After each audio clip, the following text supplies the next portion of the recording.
ये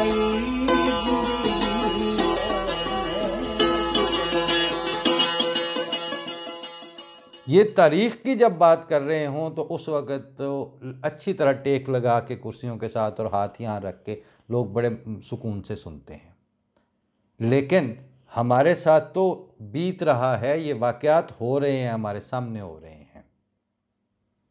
एक दोस्त ने कहा कि दुनिया में पाकिस्तान में जिस तरह जो जो कुछ चल रहा है, इसका 10वां हिस्सा हो तो उस पर बड़ा नावल और बड़ी नज़में और बड़ी शायरी जो है वो मार्ज़ वजूद में आ जाती है। क्या अजीब बदकिस्मती और बंजरपन का दौर है कि दुनिया में इतना ज़्यादा किसी कौम और अफराद के साथ नहीं हुआ जो हो रहा है, और इसको अदबी डॉक्यूमेंटेशन करने के लिए आपका अदीब भी मर चुका है, आपका दानिश्वर जो है उसको तो जो जिस अंजाम को वो पहुंच गया है वो तो नज़र ही आ रहा है।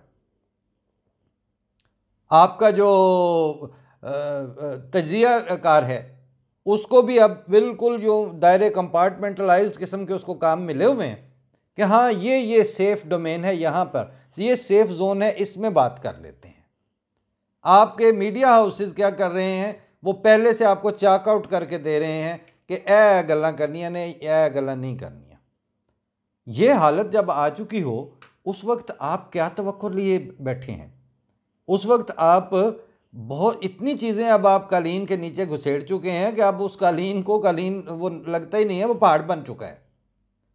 इसलिए अब इसको अनडू करना पड़ेगा, इसको दोबारा रिविज़िट करें। ये कहाँ तक सूरत हाल निकल आई है। वो काबिल अजमेरी के अशार थे, जैसे मैंने अर्ज़ किया था कि वो किसी और तनाजुर में लिखे जाते हैं मजाज के या अपने रोमांटिक हालतों के लिए, लेकिन जब बाद में पता चलता है तो वो जो उसकी जो मजाजी कैफियत थी वो तो बहुत छोटी नज़र आती हैं जब इनको सचमुच के किसी रियल इश्यूज़ और दूसरे माहौल पे जाके चस्पा करके देखा जाए कि हैरतों के सिलसिले सोज़े निहां तक आ गए। हम तो दिल तक चाहते थे, तुम तो जान तक आ गए, और ख़ुद तुम्हें चाके गरेबां का शऊर आ जाएगा। तुम वहाँ तक आ तो जाओ, हम जहाँ तक आ गए। और ये शेर जो था इसमें थी वो बात जो जिसकी वजह से ये आए जहन में शेर अशार काबिल अजमेरी के कि उनकी पलकों पर सितारे, अपने होंठों पर हंसी। उनकी पलकों पर सितारे, अपने होंठों पर हंसी, किस्सा गम कहते कहते हम कहाँ तक आ गए। बात कहाँ से चली थी? हुल्लड़बाजियों से आपने बात शुरू की थी, कानून साजियों से आपने सिलसिले जो चलाए थे, आइन में तरमीम, यानी देखें वो आइन जिसमें दूसरी तरमीम आपने ये वाली कर ली एक दफ़ा, ये नॉन मुस्लिम करार देने वाली कानून और for the purpose of law and constitution. अब वो तरमीमें बढ़ती बढ़ती कहाँ तक आ गई हैं? अब 18वीं तरमीम है तो वो गले में अटकी हुई है। फिर उसके साथ आपको अब सूबे और सदारती निज़ाम और सूबे और वफाक और ये सारी चीज़ें थ्रेट पे नज़र आ रही हैं ना अब इस वक्त सारी की सारी। इसका मतलब है कि जब आपको सियासी तौर पर हड्डी गले से नहीं उतरती उस वक्त आपको ख्याल आ जाता है कि इस तरमीम के ऊपर बात की ज़रूरत है। तो क्या आपको समाजी लिहाज से नज़र नहीं आ रहा कि आपके पास साथ हो क्या रहा है? आज ही मैं ये सोच रहा था कि सिवाय पाकिस्तान के कौन सा ऐसा मुल्क है जहाँ के सरबराह को अपनी मसनद पर मुतमक्कन होने से पहले ये ख़त्म नबूवत वाले बयानात देने पड़ते हों और हलफनामे पुर करने पड़ते हों? कौन सा दूसरा इस्लामी मुल्क है जहाँ पर आपको रियासत में से सिटीज़नशिप का नॉर्मल शनाख्ती कार्ड लेने के लिए पहले आपको इस तरह के हलफनामे जमा करवाने पड़ते हों? अकेला है पाकिस्तान जिसने ये हिमाकत की, जिसने ये जुल्म के रास्ते खोले।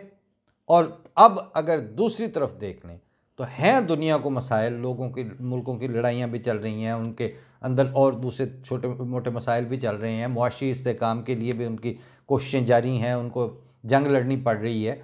लेकिन मजहबियत पसंदी और फ़िरकावारियत और मज़हब और इस्लामिस्ट फोर्सेस के नाम पर ऐसी बदअमनी और अबतरी दुनिया के और किसी मुल्क के हिस्से में नहीं आई।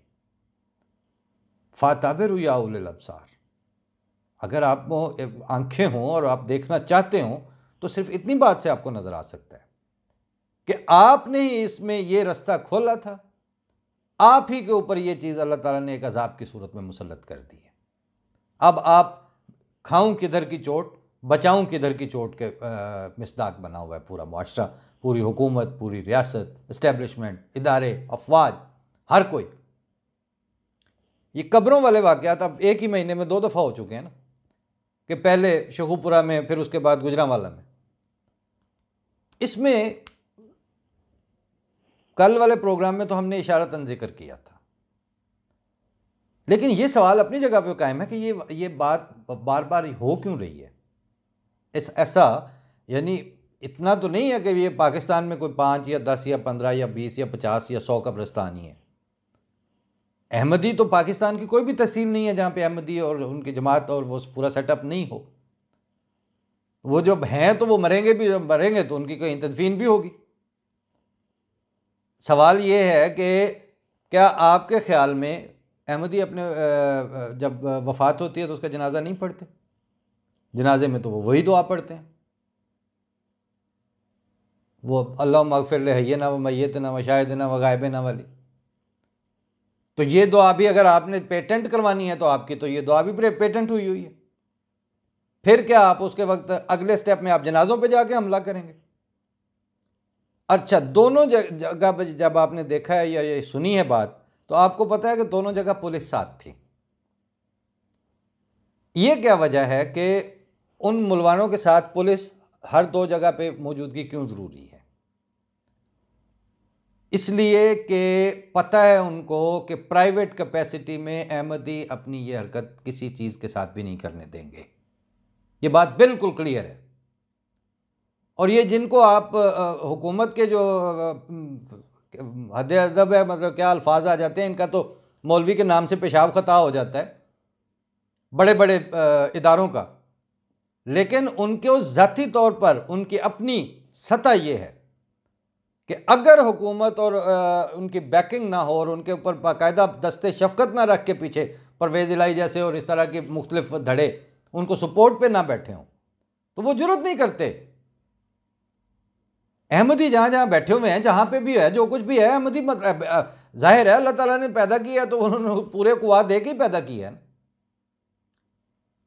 और दूसरी तरफ जैसे अर्ज़ किया था कि दुआ तो इन्होंने करनी कोई नहीं, खुदा ताला से मदद नहीं मांगते। ये अपनी रेशा दवानियों के लिए हुकूमती इदारों को अपनी उंगलियों पे नचा रहे हैं और वो नाच रहे हैं।